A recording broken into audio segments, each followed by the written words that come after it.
Elle s'est réveillée seule. Au début, elle a sûrement pensé que j'étais parti courir. Je le faisais souvent le samedi matin, même si le quartier commençait à s'animer vers 8 heures. Peut-être qu'elle m'imaginait au magasin du coin pour des œufs ou du café. Elle a dû regarder l'heure, s'étirer, et se dire que je rentrerais bientôt. Puis elle a remarqué le silence. Ce silence épais qui n'a pas sa place dans une maison faite pour deux. Mon placard? Vide. Pas une seule chemise sur les cintres. Même les vieilles bottes de travail que je gardais pour le jardin avaient disparu. Le tiroir où je rangeais mon portefeuille, mes clés, ma montre? Nettoyé. Le plan de travail de la salle de bain? Brosse à dents envolée.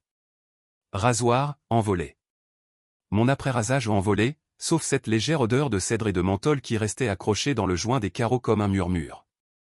Elle a pris son téléphone, sûrement pour appeler. J'imagine la confusion sur son visage quand elle a vu mon nom encore dans ses favoris puis l'appel qui échouait. Déconnecté. Numéro plus en service. Exactement comme je l'avais prévu. Ça ne s'est pas fait d'un coup. Je n'étais pas le genre d'homme à prendre des décisions impulsives. Tout a commencé 3 semaines plus tôt, un jeudi ordinaire. Je suis rentré plus tôt du travail parce que le chantier avait été arrêté par la pluie. Elle ne m'attendait pas. Je suis entré sans bruit, en me disant que j'allais lui faire une surprise avec le déjeuner ou regarder un de ces débats judiciaires qu'on suivait à moitié ensemble les après-midi calmes.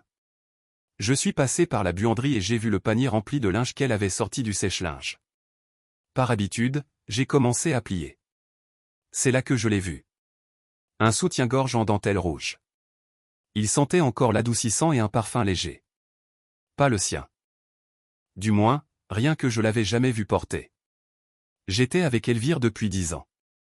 Je connaissais chaque pièce qu'elle possédait au coton noir, bleu pâle, quelques beiges pour le bureau, et un ensemble coquin à petits pois datant de notre voyage d'anniversaire 5 ans plus tôt. Mais celui-ci? Cher. Voyant. Le genre de choses qu'on porte pour être vu. Je l'ai fixé pendant une longue minute, comme si ça allait finir par s'expliquer. C'est là que j'ai aperçu le ticket glissé au fond du sac de la boutique de lingerie qu'elle avait oublié derrière la porte. 2 articles achetés. Un seul dans le panier. Je ne suis pas du genre jaloux. Je ne l'ai jamais été. Je lui faisais confiance. Ou peut-être que je refusais simplement de trop réfléchir aux fissures qui se formaient. Mais ce soutien-gorge a été la première vraie cassure dans les fondations. Une fissure fine qui a commencé à s'ouvrir en grand. Ce soir-là, j'ai consulté la tablette partagée. Elle la laissait toujours en charge dans la cuisine. Elle disait que l'écran lui fatiguait les yeux. Je n'avais jamais eu de raison de la regarder avant. Cette fois, j'ai ouvert l'application des messages. Appelons ça l'instinct, ou peut-être que je savais déjà au fond de moi ce que j'allais trouver. Un message ressortait. Une notification avec un nom de contact que je ne connaissais pas, LR. Le texte disait « Je pense encore à mardi. Ton parfum est incrusté dans mon oreiller. » Je n'ai pas ouvert toute la conversation. Je n'en avais pas besoin. Les mots étaient assez tranchants comme ça. Le genre qu'on ne peut pas faire semblant d'ignorer. Je me souviens d'être resté assis à la table de la cuisine, les yeux sur la tablette pendant que l'horloge passait minuit. Elle dormait à l'étage. Le plafond craquait doucement quand elle se retournait dans le lit. Je suis resté là jusqu'au lever du soleil, ce maudit soutien-gorge rouge étalé sur le carrelage de la buanderie comme une confession. Je ne l'ai pas confronté. Ce n'est pas ma façon de faire. Je ne crie pas. Je ne jette rien. Je planifie. Le lendemain matin, j'ai pris une journée de congé et je suis allé chez mon copain Balthazar. C'est un mécanicien, le genre de type qui sait faire disparaître les problèmes. On a discuté boulot, bu du café noir. Je lui ai demandé si je pouvais entreposer quelques affaires dans son garage pour un temps. Il a hoché la tête, sans poser de questions. Au cours des 2 semaines suivantes, j'ai déménagé mes affaires petit à petit. Chaque chemise de travail, chaque outil, tous mes mots de passe. J'ai ouvert un nouveau compte bancaire. Retiré la moitié de mes économies. Changé mon virement automatique. J'ai même fait transférer la carte grise de mon utilitaire dans un trust privé. J'ai lu discrètement les règles sur les biens en communauté. J'ai appelé un avocat dans un autre département. La dernière pièce était la maison. On l'avait achetée ensemble, mais j'avais toujours payé le crédit. Je l'avais fait refinancer à mon nom seul l'année précédente. Elle ne s'en était même pas rendue compte. Elle pensait que le taux avait baissé grâce à une mesure gouvernementale. La veille de mon départ, elle m'a demandé ce que je voulais pour le dîner. J'ai dit des spaghettis. Elle a souri et répondu qu'elle les ferait demain. Je l'ai embrassée sur le front. À 4h17 le matin suivant, je suis sorti avec le reste de mes affaires. Elle s'est réveillée devant rien. Juste le ronronnement du réfrigérateur, une légère odeur de mon après-rasage, et le premier jour du reste de sa vie. Seul. Tu as déjà essayé de faire comme si tout allait bien alors que ton ventre se ronge de l'intérieur. C'était moi. Pendant des semaines. Après avoir trouvé le soutien-gorge et le message, je ne l'ai pas confronté. Je n'ai pas explosé, je n'ai pas crié. J'ai juste hoché la tête quand elle parlait. J'ai souri quand elle me demandait ma journée. Je l'ai embrassée le soir et je lui ai dit que je l'aimais. Je ne mentais pas. Je ne parlais simplement plus vraiment à elle. Je parlais à la version d'elle qui existait avant l'épreuve. Avant que je sache quelle femme j'avais vraiment épousée. Elle continuait d'être douce. Presque trop douce. Elle disait vouloir organiser quelque chose de spécial pour notre anniversaire. 9 ans. Elle parlait de gîtes, de sentiers de randonnée, même d'un domaine viticole pas loin. J'ai dit oui, ça avait l'air bien. Je la laissais croire qu'elle menait la danse. Pendant ce temps, j'étais 3 pas devant. J'ai acheté un téléphone jetable. Rien de sophistiqué, juste un prépayé basique. Je le laissais dans le garage sous l'établi, enveloppé dans une vieille paire de chaussettes. Je ne l'utilisais que quand j'étais loin de la maison. J'ai créé une nouvelle adresse mail. J'ai mis des alertes sur le GPS de sa voiture. Elle l'avait synchronisé avec notre compte familial il y a 1 an, pensant que ça aiderait pour le suivi des kilomètres. Elle n'avait jamais imaginé que je m'en souviendrais. En réalité, elle n'était pas aussi prudente qu'elle le croyait. Ses habitudes étaient précises, cours de yoga le lundi soir, brunch avec les copines le mercredi, apéro avec ses collègues le vendredi. Tous les 15 jours le jeudi, elle allait au supermarché à l'autre bout de la ville. Elle disait que les produits bio étaient meilleurs là-bas. Mais le GPS racontait une autre histoire. Un soir, elle avait dit qu'elle rentrerait tard à cause d'une réunion de comité. Sa position indiquait un hôtel Formule 1 à 2 sorties de l'autoroute. Pas de supermarché là-bas. Juste une station-service, un magasin de spiritueux et cet hôtel. Elle y était restée 47 minutes. J'ai attendu la semaine suivante et j'ai regardé à nouveau. Même soir. Même hôtel. Cette fois, 62 minutes. Ça m'a suffi. Le jeudi d'après, je suis sorti du travail 1 heure plus tôt et je me suis garé en face de l'hôtel avec un sandwich et une bouteille d'eau. J'ai observé le parking. J'ai vu sa voiture arriver. 2 minutes plus tard, une berline noire avec des plaques personnalisées s'est garée à côté. Le type est descendu. Je n'ai pas eu besoin de m'approcher pour savoir qui c'était. Je l'avais déjà vu en ville. Le propriétaire d'une salle de sport. Tatouage sur les 2 bras, torse comme un frigo, sourire trop large pour son bien. Il portait ses sweatshirts moulants avec les manches coupées comme si on était encore en 2003. Il avait cette énergie, bruyante, vantarde. Le genre de mec qui pense que faire du sport lui donne raison sur tout. Il l'a suivi à l'intérieur comme un chien après une friandise. Je n'ai pas bougé. J'ai juste regardé. J'ai pris une photo avec le téléphone jetable. Horodaté. Plan clair des 2 voitures et 2 entrants. Je suis resté là longtemps après qu'ils soient entrés. Je n'ai pas ressenti grand-chose. Juste, du vide. Pas de surprise. Pas de colère. Juste creux, comme si je regardais la vie de quelqu'un d'autre s'effondrer. Quand elle est rentrée ce soir-là, j'étais déjà sur le canapé, à moitié devant une émission de pêche. Elle m'a embrassé sur la joue et a dit qu'elle avait perdu la notion du temps après la réunion. J'ai répondu pas de problème. Elle s'est servi un verre de vin et s'est installée à côté de moi comme si elle n'avait pas quitté un hôtel avec un autre homme. C'est là que j'ai su. J'ai su qu'elle ne confesserait jamais, qu'elle ne s'y irait jamais. Elle croyait pouvoir faire tourner les 2 vies en parallèle sans qu'elles se croisent. Alors j'ai souri. J'ai pris 2 jours de vacances la semaine suivante. Je lui ai dit que je devais partir pour une réunion fournisseur. À la place, j'ai fait le ménage. Je suis allé à la banque, j'ai mis à jour les accès. J'ai changé le mot de passe de tous les comptes où mon nom était en premier. J'ai effacé mes traces numériques, désactivé mon partage de localisation. J'ai rassemblé tous les papiers importants à actes, carte grise, titres. J'en ai fait des copies et je les ai stockés chez Balthazar dans une vieille boîte à pêche sous une pile de bâches. J'ai emballé mes souvenirs. Pas tout, juste les pièces qui comptaient.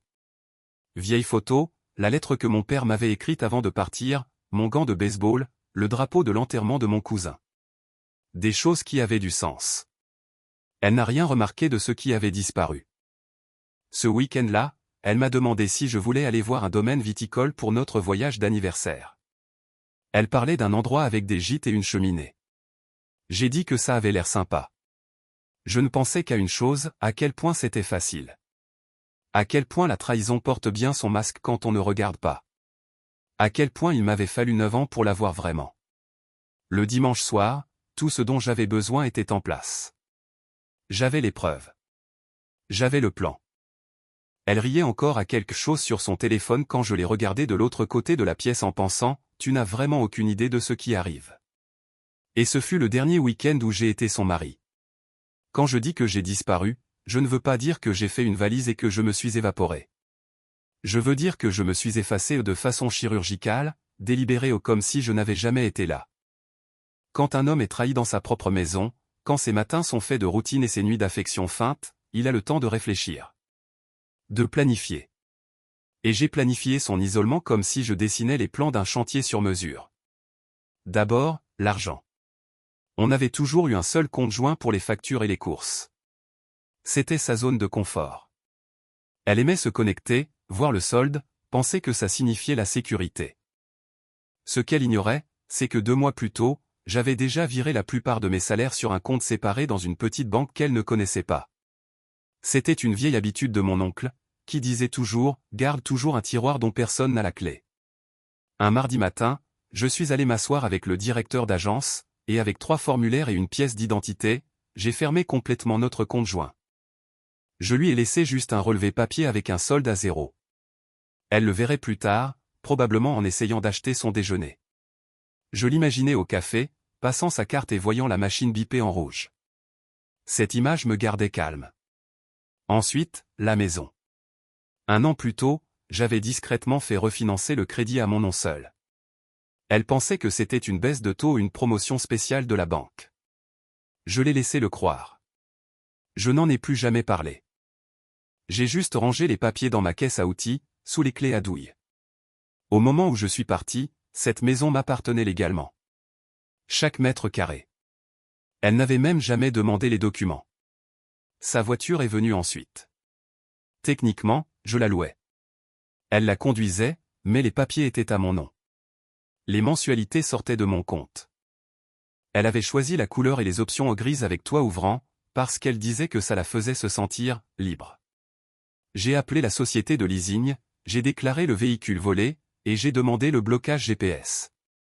Le temps qu'elle comprenne que quelque chose clochait, la voiture avait déjà été désactivée à distance. Une dépanneuse est arrivée sur le parking du supermarché et l'a emmenée. J'ai regardé les images de vidéosurveillance plus tard. Elle était là avec son caddie plein de sacs et le téléphone collé à l'oreille, essayant de comprendre ce qui venait de se passer. Elle a essayé de m'appeler, bien sûr. D'abord 1 fois. Puis 3 fois d'affilée. J'ai vu les appels arriver sur le téléphone jetable, je les ai laissés sonner, puis j'ai bloqué le numéro. Le lendemain, j'ai changé complètement d'opérateur. Elle a appelé mon frère. Il lui a dit que j'étais en déplacement professionnel. C'est tout ce qu'il savait. C'est tout ce que je lui avais donné. Ses cartes de crédit? On en avait pris 2 ensemble il y a des années, quand on s'était installé. Elle les utilisait surtout pour les voyages et les commandes en ligne. Le matin de mon départ, je me suis connecté et je les ai toutes suspendues. Juste au bon moment pour que ça bloque en plein paiement. Le dernier refus enregistré était pour un rendez-vous chez le coiffeur. Elle essayait de payer quand le système s'était arrêté. Chaque lien qu'elle avait avec mon monde, chaque point d'accès, je l'ai scellé. J'ai gardé les reçus. J'ai fait des captures d'écran à chaque étape. Mon avocat disait que plus je pouvais prouver, mieux c'était. Alors j'ai traité ça comme un chantier mesuré, complet, sans raccourci. Le temps qu'elle réalise que j'étais parti, son monde s'était transformé en bruit blanc. Elle a appelé sa mère, je le sais. Elle a probablement pleuré, dit quelque chose comme « tout perdu du jour au lendemain ». Tant mieux. Elle avait besoin d'un endroit où aller, et chez sa mère c'était aussi bien qu'ailleurs. Elle y est restée le temps d'essayer de comprendre. J'avais déjà changé les serrures, annulé son nom sur le courrier, redirigé mon adresse vers une boîte postale dans une autre ville. Elle est passée une fois, le lendemain de mon départ. Le voisin a dit qu'elle était restée devant la porte avec un sac, avait essayé la clé 2 fois, puis avait frappé quelques minutes. Personne n'ayant répondu, elle s'était assise sur le perron un moment. Juste, assise. Je suppose qu'elle pensait que je reviendrais. Que je me calmerais, qu'on parlerait et qu'elle expliquerait tout. Mais je n'étais pas parti pour commencer une dispute. J'étais parti pour y mettre fin. Quand on te prend quelque chose ma confiance, ma paix, tu n'as pas droit à un au revoir poli. Tu as droit au silence. Tu as droit à des pièces vides, des portes fermées, et aux échos d'une vie que tu as eue et que tu n'as pas respectée. Je n'avais pas besoin de crier. Je n'avais pas besoin de faire une scène. J'ai juste repris ce qui était à moi et je me suis assuré qu'elle ne pourrait plus y toucher. Une fois que je l'ai mise dehors, je me suis occupé de l'autre moitié du problème. Le gars de la salle de sport. J'avais vu son visage plusieurs fois à ce stade, d'abord sur les images de vidéosurveillance de l'hôtel que j'avais obtenues grâce à un contact dans la sécurité privée, puis quand je l'avais suivi la deuxième fois qu'elle était allée le voir. Sa voiture, ses vêtements, sa façon de marcher comme s'il possédait le trottoir. Le type avait l'air sorti d'une pub de fitness pour entrer dans la vie de la femme d'un autre. Mais je n'ai pas agi sur l'émotion. J'ai fait ce que je fais de mieux, j'ai observé. La première chose que j'ai apprise, c'est qu'il avait une routine. Prévisible comme une horloge. Chaque matin, 6 heures pile, il ouvrait la salle de sport, allumait les lumières, déverrouillait les portes. Certains matins il était seul un moment, à faire des curls devant le miroir comme s'il avait besoin de retomber amoureux de lui-même avant que la journée commence. D'autres fois il avait une femme avec lui, souvent une cliente. Souvent qui riait trop fort. Toujours un peu trop familière. À 10 heures, il sortait pour un smoothie. Toujours au même endroit. Un café fitness à 2 pas mélange banane whey avec créatine en plus. Il s'asseyait en terrasse à scroller sur son téléphone, parfois en souriant, parfois en tapant vite comme s'il gérait un deuxième business. Je savais à quoi m'en tenir. J'avais vu comment il lui écrivait, vu la conversation, les émojis, la confiance arrogante. Aucune honte. Pas une once d'hésitation. À midi, il était de retour à la salle. Séance d'entraînement, spotting, beaucoup de pauses, et ce qu'il devait prendre pour des discours motivants. Je regardais depuis l'autre côté de la rue, casquette et lunettes sombres, en sirotant un café comme si je n'avais nulle part où aller. J'ai fait ça pendant 3 jours. Le 4e, je suis entré. C'était après la fermeture. La salle fermait à 21 heures. À 21h15, la plupart des lumières étaient éteintes. J'ai attendu derrière le bâtiment, dans la ruelle où il jetait les cartons de barres protéinées et les haltères cassés. Ça sentait la sueur, le désinfectant et quelque chose de piquant en dessous, comme des tapis en caoutchouc cuits au soleil. Il est sorti par la porte de derrière en sweat sans manches, écouteurs dans les oreilles. Il avait l'air détendu. Satisfait. Il pensait sûrement à sa prochaine conquête ou au nombre de femmes qui répondaient à ses stories Instagram. Il est passé devant moi sans me remarquer. Je suis sorti et j'ai dit « Salut ». Il s'est retourné, à moitié agacé, comme si j'étais un chien errant. « Tu es Elvire ?» Il a haussé un sourcil. « Qui demande ?» J'ai fait 2 pas en avant. « Tu connais Elvire ?» Il a retiré une oreillette. « Ouais. » Pourquoi ? Elle est mariée. Il a ri. Grossière erreur. « Tu es sérieux, mec ? » Écoute, je ne me suis pas inscrit pour le drama. Je n'ai pas haussé la voix. Je l'ai juste regardé droit dans les yeux et j'ai dit, je ne suis pas là pour discuter. Je pensais juste que tu devais savoir dans la vie de qui tu mettais les pieds. Il m'a fait ce sourire en coin. Le genre qui dit qu'il pensait avoir le dessus. Que j'étais juste un marimou qui ne soulevait pas assez ou ne parlait pas assez fort. Il a fait un pas de plus, gonflé le torse comme pour me jauger.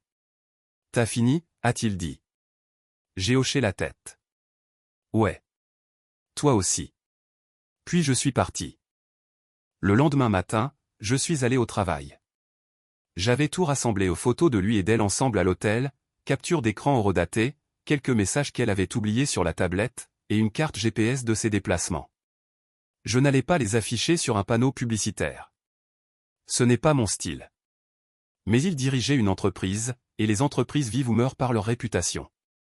D'abord, j'ai créé un compte Gmail au nom d'un blogueur fitness fictif. J'ai rédigé un mail poli et professionnel avertissant les clients potentiels une conduite non éthique, à la salle de sport. J'ai joint une photo discrète, rien d'explicite, juste lui devant cet hôtel, clairement pas en train de faire du sport. Je l'ai envoyé à toutes les adresses mail de sa liste client, que j'avais récupérée sur le site des avis. 37 mailles. Puis j'ai laissé un avis sur un site d'évaluation. 5 étoiles pour l'honnêteté. J'ai dit que la salle avait du bon matériel, si on ne voyait pas d'inconvénient à ce que le propriétaire passe plus de temps avec les conjointes des clients qu'avec leur squat. Subtil. Assez pour faire lever des sourcils. Assez pour lancer des questions. Ça a pris 5 jours. J'ai regardé son affaire se défaire comme un fil d'un pull bon marché. D'abord les désabonnements. Puis les avis négatifs. Quelques clients ont annulé sur les réseaux. Un groupe de mamans de la ville a reposté mon mail. Le groupe local bien-être sur Facebook a lancé un fil intitulé « Qu'est-ce qui se passe à la salle ?» À la fin de la 2e semaine, la moitié de ses habitués étaient partis. Les sponsors se sont retirés de son stage bootcamp du week-end. Une des profs de yoga a démissionné. Il a posté une vidéo vague sur les « à terre » et les « fausses accusations ». Elle avait 6 commentaires. Tous mauvais. Je ne l'ai pas touché. Je n'ai jamais levé la main. Je n'en ai pas eu besoin. J'ai juste montré au monde qui il était vraiment, et j'ai laissé la gravité faire le reste. Quand elle a enfin essayé de reprendre le contrôle, il était déjà trop tard. J'avais déposé les papiers 2 semaines avant qu'elle réalise que j'étais sérieux. J'avais tout préparé en silence, avec précision, comme quand on trace une nouvelle clôture avant de creuser le premier trou. Je n'allais pas lui laisser la chance de tout tourner, de le transformer en quelque chose que ce n'était pas. Ce n'était pas une question de dispute ou d'éloignement progressif. C'était une trahison, pure et simple. Et je l'ai traitée comme la transaction professionnelle qu'elle était devenue. Le jour où les documents lui sont arrivés, elle vivait dans la chambre d'amis chez sa mère, en disant encore aux gens que j'avais besoin d'espace. Elle n'avait même pas parlé de l'autre homme à sa famille. Elle pensait probablement qu'elle adoucirait le coup, qu'elle se poserait en victime. Classique. Mais quand le coursier de mon avocat a frappé à la porte avec l'enveloppe, cette version s'est effondrée rapidement. Elle a essayé d'appeler. Je n'ai pas répondu. Elle a laissé des messages confus, en colère, larmoyants. Elle disait qu'elle ne comprenait pas ce qui se passait. Qu'on devrait parler comme des adultes. Mais le temps de parler était passé depuis longtemps. J'avais déjà vu les preuves. J'avais déjà enregistré les données GPS. J'avais déjà imprimé les fils de messages et fait correspondre les horaires. J'avais tout ce qu'un juge pouvait vouloir. Mon avocat, Maître Anselme, 3e génération avec une poignée de main comme un étau, s'est assis en face de moi le matin où on a déposé et a dit « On ne va pas juste partir. On va partir propre. » Il ne mentait pas. Je lui ai tout donné. Les impressions. Les photos. Les logs d'accès. Même une déclaration d'un ami qu'il avait vu rencontrer le type devant l'hôtel plus d'une fois. Le dossier était épais, étanche. Il l'a examiné, a souri, et a dit « Elle ne saura pas ce qui lui est tombé dessus. » Elle ne l'a pas su. Quand elle s'est enfin présentée au tribunal, elle avait l'air de ne pas avoir dormi depuis des jours. Ses cheveux étaient attachés d'une façon que je n'avais pas vue depuis la fac, comme si elle essayait de paraître innocente à nouveau. Elle avait amené sa mère. Pas d'avocat, juste de l'espoir. Mauvais choix. On s'est assis de part et d'autre de la salle. Je n'ai pas bronché. Je ne l'ai pas regardée quand elle jetait un coup d'œil. J'ai gardé les mains croisées sur la table et j'ai laissé Maître Anselme parler. Elle a essayé de s'exprimer. Elle a dit qu'elle était perdue. Qu'on l'avait prise par surprise. Que j'étais froid, déraisonnable. Le juge aux cheveux gris, regard dur, a à peine réagi. Il avait tout vu. Puis Maître Anselme a ouvert le dossier. Il a déroulé la chronologie. Les transactions. Les lieux. Les photos. Il a fait écouter un message vocal qu'elle avait laissé à son amant, sauvegardé dans le cloud. Sa voix douce, affectueuse, reconnaissable disant qu'elle avait hâte de jeudi prochain et que je ne saurais jamais. La salle est devenue silencieuse. Le juge l'a regardé. Puis moi. Puis il a dit, je ne vois aucun motif pour refuser les demandes du requérant. C'est tout.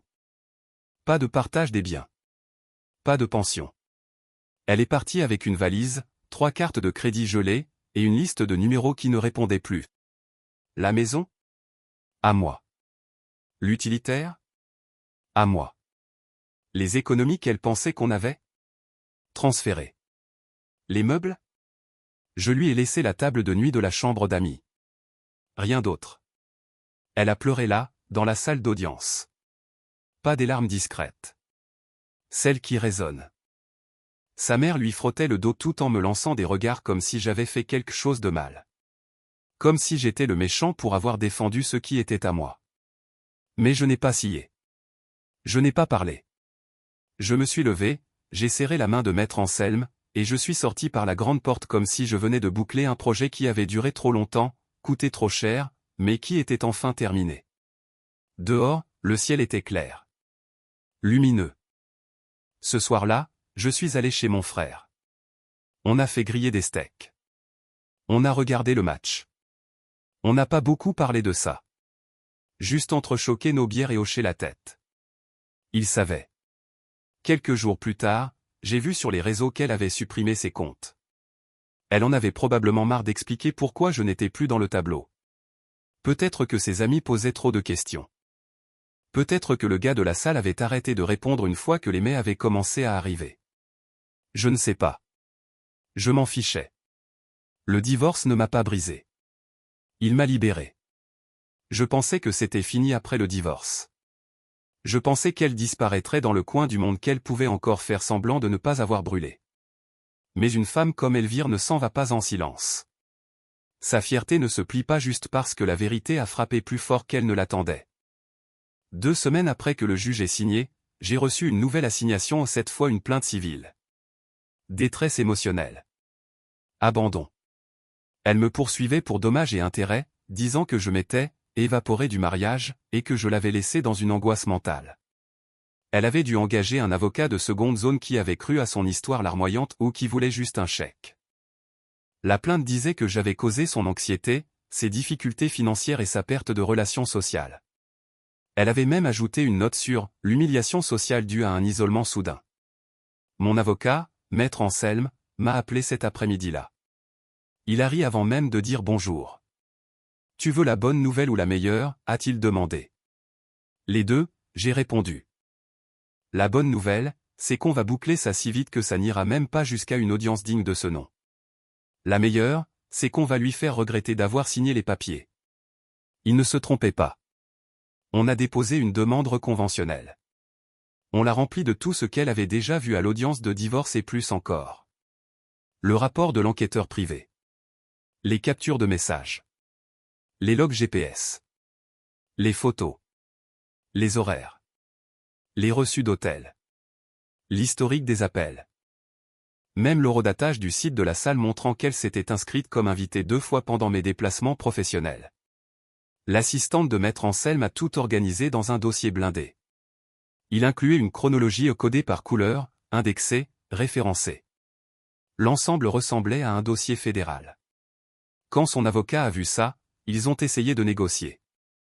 Il disait qu'elle retirerait sa plainte si je payais un petit arrangement, quelque chose, pour l'aider à retomber sur ses pieds. J'ai dit à maître Anselme de leur envoyer juste un refus poli et un rappel que les poursuites pour diffamation restaient sur la table. Ce fut la dernière fois que j'ai entendu parler d'eux. À partir de là, tout s'est effondré de son côté. Elle a dû quitter chez sa mère après quelques semaines tendues. La rumeur s'était répandue. Ses sœurs commençaient à poser des questions. Ses amis se sont éloignés. Plus de brunch. Plus de jolies mises à jour Instagram depuis les bars à vin et les studios de Pilates. Elle a fermé ses réseaux, disant qu'elle prenait une pause pour guérir. Elle a atterri dans un petit immeuble en périphérie. Je le sais parce que mon cousin livre du fioul et l'a reconnu en train de monter des cartons au 3e étage sous la pluie. Il a dit qu'elle avait l'air épuisée. Qu'elle n'avait pas dit un mot. Elle a essayé de rappeler le gars de la salle au moins 2 fois, d'après ce que j'ai entendu. Une fois depuis un nouveau numéro. Il n'a pas répondu. La 2e fois, elle a laissé un message. Il ne l'a jamais rappelé. Peut-être par culpabilité. Peut-être par peur. Ou peut-être que, après avoir perdu la moitié de son affaire et senti le poids du jugement silencieux de la ville, il avait compris qu'elle n'en valait pas le prix. Quoi qu'il en soit, il a disparu. Il a fermé la salle 2 mois plus tard. Certains disaient qu'il était parti dans un autre département. Il n'avait même pas prévenu ses anciens clients. Elle a fini par travailler dans le commerce. Une petite boutique dans une galerie marchande près de la Nationale. Un de ces endroits avec du faux parquet et des pancartes motivantes en cursive sur le fait de vivre sa vérité. J'y suis entré une fois, sans savoir qu'elle y était. Elle a levé les yeux de derrière le comptoir. Son visage s'est décomposé comme une pierre dans un lac. Je n'ai pas dit un mot. J'ai juste hoché la tête, je me suis retourné et je suis ressorti. À mon avis, c'était sa nouvelle réalité. Qu'elle se la garde.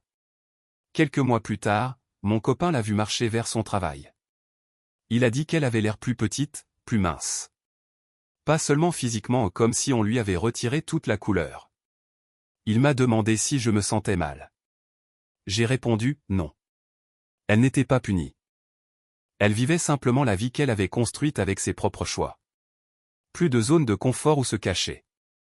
Plus de mari sur qui s'appuyer. Plus d'amant pour s'échapper. Ce n'est pas de la cruauté. C'est la conséquence. Je ne l'ai pas ruinée. J'ai juste arrêté de la protéger des résultats de ses propres actes.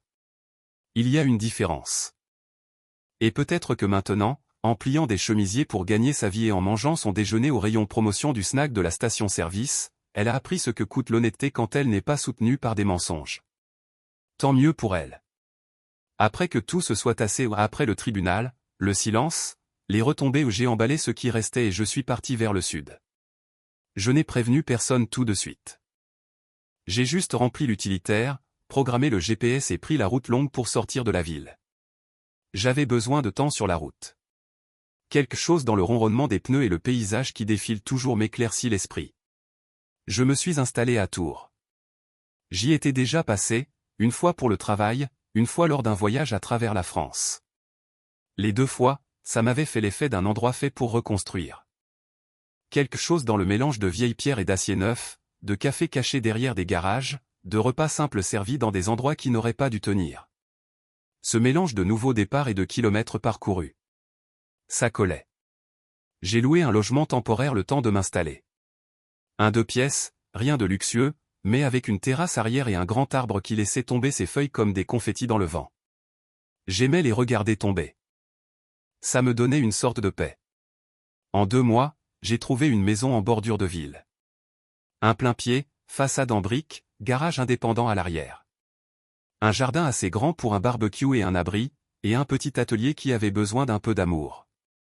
Le toit était solide, l'électricité bonne, et les fondations semblaient justes. Elle était à moi en 1 semaine. J'ai lancé ma consultance depuis la cuisine.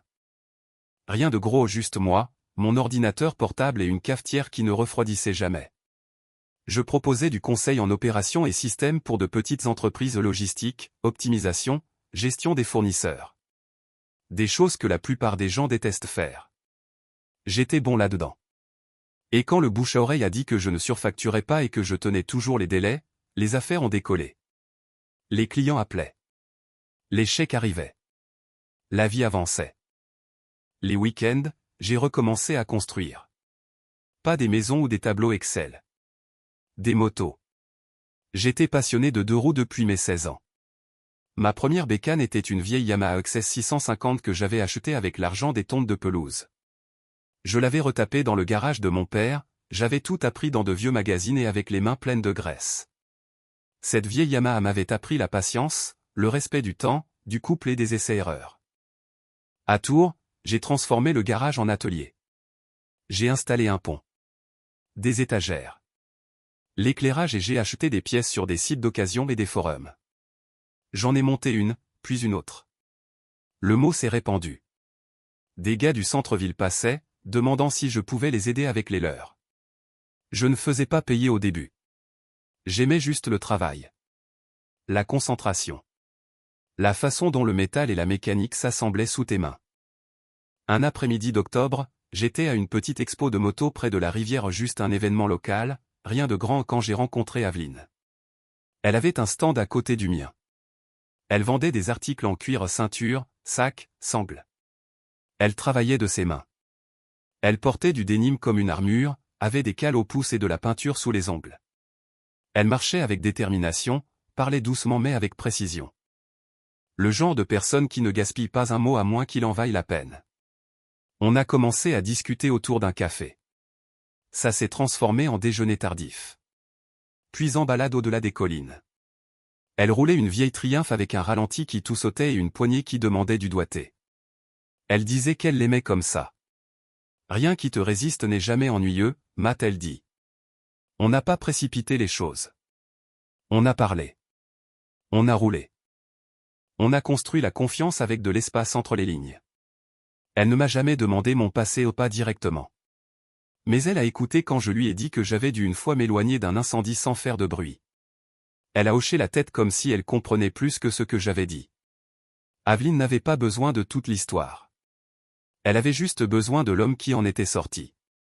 Et ça me plaisait. Les soirées sont différentes maintenant. Le bourdonnement des outils. Une voix calme de l'autre côté de la table. De la musique qui passe d'un vieil album de chansons françaises un jour à du folk indépendant le lendemain. Parfois on s'assoit sur la terrasse et on ne dit rien du tout. Et ce silence-là semble plus chaud que 100 dîners bruyants que j'ai eus autrefois. Je ne dis pas que j'ai oublié ce qui s'est passé. Mais je ne le porte plus comme un poids. C'est une ombre dans le rétroviseur. Quelque chose qui a fait le trajet à côté de moi, puis à l'arrière du pick-up, et qui a fini par descendre à un carrefour que je n'ai pas marqué. J'ai avancé. J'ai construit quelque chose. Pas parfait, pas accent grave l'œil. Mais à moi. Et quand j'entre dans mon atelier chaque matin, que je vois la lumière frapper le réservoir comme il faut, que j'entends le cliquetis des outils dans leur tiroir, je sais exactement qui je suis à nouveau. Pas brisé. Pas amer. Juste reconstruit. La semaine dernière, je me suis arrêté sur une aire d'autoroute près de Blois pour faire le plein.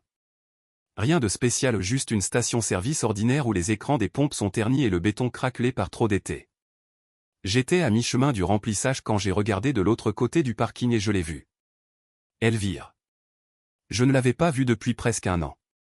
Peut-être plus. J'avais arrêté de compter. Elle sortait de la boutique, une bouteille d'eau et un paquet de pastilles à la menthe à la main. Cheveux attachés, pas de maquillage, un sweat usé et ses vieilles baskets qu'elle mettait pour peindre la terrasse autrefois. Ses cheveux avaient l'air cassants, comme s'ils n'avaient pas vu de soin depuis longtemps. Épaules voûtées. Elle se déplaçait comme quelqu'un qui n'avait nulle part d'urgent où aller. Elle ne m'a pas vu. Je ne pense pas qu'elle ait même remarqué l'utilitaire mon nouveau, bleu foncé, avec des plaques qu'elle ne reconnaîtrait pas. Je suis resté là, une main sur la pompe, et je l'ai juste regardé un instant. Pas avec de la haine. Même pas avec de la pitié. Juste, de la distance. Comme si je regardais une inconnue traverser une scène que je connaissais autrefois par cœur. Elle avait l'air fatiguée. Pas seulement somnolente, mais usée d'une façon plus profonde. Comme si la vie lui tapait sur l'épaule tous les jours et qu'elle l'avait ignoré jusqu'à ce que les coups deviennent plus forts. Elle a traversé le parking lentement, et monté dans une berline grise qui avait une bosse sur le pare-choc arrière et une roue de secours sur le côté passager avant. Je ne sais pas si c'était la sienne ou empruntée, mais ça ne ressemblait sûrement pas à la vie qu'elle pensait gagner en échange. Et moi? J'ai juste remis le pistolet en place et je suis monté dans mon utilitaire. Je l'ai regardé sortir du parking, tourner sur la bretelle et disparaître derrière un poids lourd qui partait vers l'ouest. Je n'ai pas fait signe. Je n'ai pas crié son nom. Je n'en ai pas ressenti le besoin. Je suis reparti avant qu'elle ait la chance de me voir. Pas parce que j'avais peur. Pas parce que je lui devais quoi que ce soit. Juste parce que ce chapitre, quel que soit le nom qu'on lui donne, s'était terminé le matin où j'étais sorti par cette porte sans jamais regarder en arrière. Les gens pensent que la vengeance est du feu.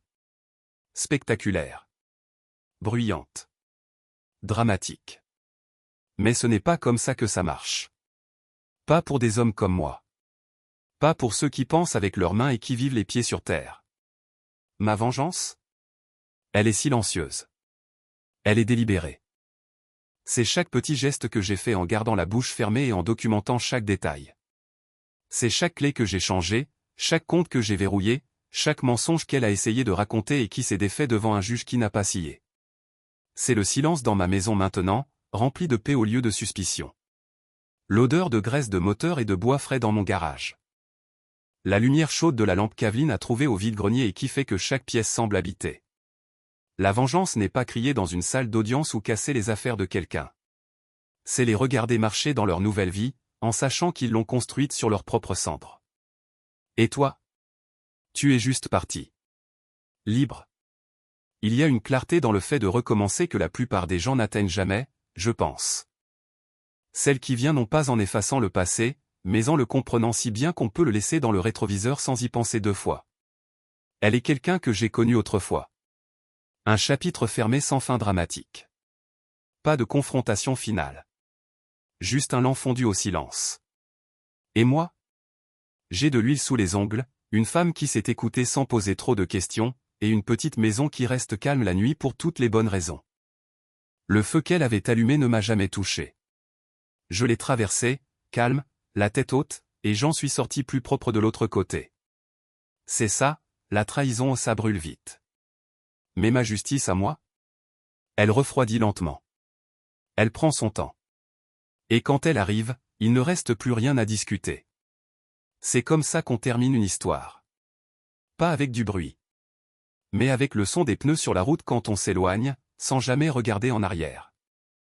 Partagez votre avis dans les commentaires, qu'auriez-vous fait différemment si vous aviez été à sa place? Si cette histoire vous a plu, abonnez-vous à la chaîne et n'hésitez pas à nous laisser un « j'aime ».